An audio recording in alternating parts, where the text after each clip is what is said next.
Right now, 250 miles above your head, 11 astronauts worldwide are conducting some of the most important scientific research of our time. This is the International Space Station, and today we're taking you inside to see what happens when humanity's best minds work together in zero gravity. Meet the incredible team behind Expedition 73 and Axiom Mission 4, and the groundbreaking science they're doing right now. Those sensors he's wearing, they're measuring how blood flows from his brain to his heart in zero gravity.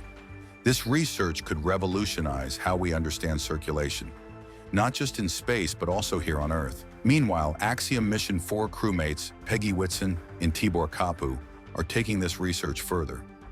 Using Doppler ultrasound technology, they're mapping blood flow in the brain's arteries. Why does this matter? Well, when astronauts spend months in space, their vision can change. This research is helping us understand why and how to prevent it. The implications go far beyond space travel.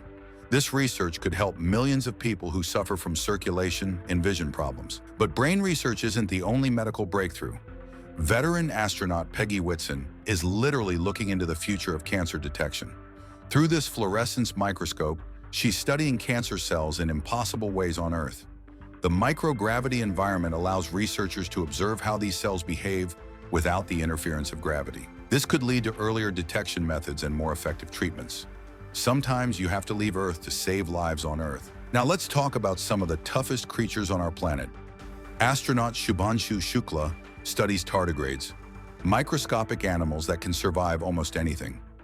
These tiny water bears can survive extreme temperatures, radiation, and even the vacuum of space.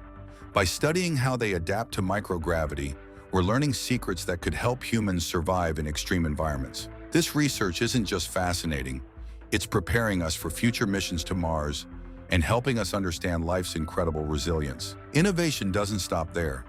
Axiom astronaut Sławosz Uznański-Wisniewski is developing the next generation of wearable health monitors using nanomaterials. These aren't your average fitness trackers. These devices could continuously monitor astronaut health in ways we've never been able to before, and the technology will eventually make its way to your smartwatch. From blood sample processing to equipment maintenance, every moment on the ISS is optimized for discovery. This is science at its most intense and collaborative. But keeping this floating laboratory running requires incredible logistics. Today, the Progress 90 cargo craft completed its 7-month mission, carrying away tons of research samples and waste. And in just 2 days, Progress 92 will launch from Kazakhstan, delivering 3,000 pounds of supplies, food, and fuel to keep this incredible work going. What we're witnessing isn't just impressive engineering or cool science experiments. This is humanity at its best, working together across borders, cultures, and the very bounds of our planet. These 11 astronauts represent the future of human exploration and discovery, and the research they're conducting today could literally save lives tomorrow. What an incredible time to be alive.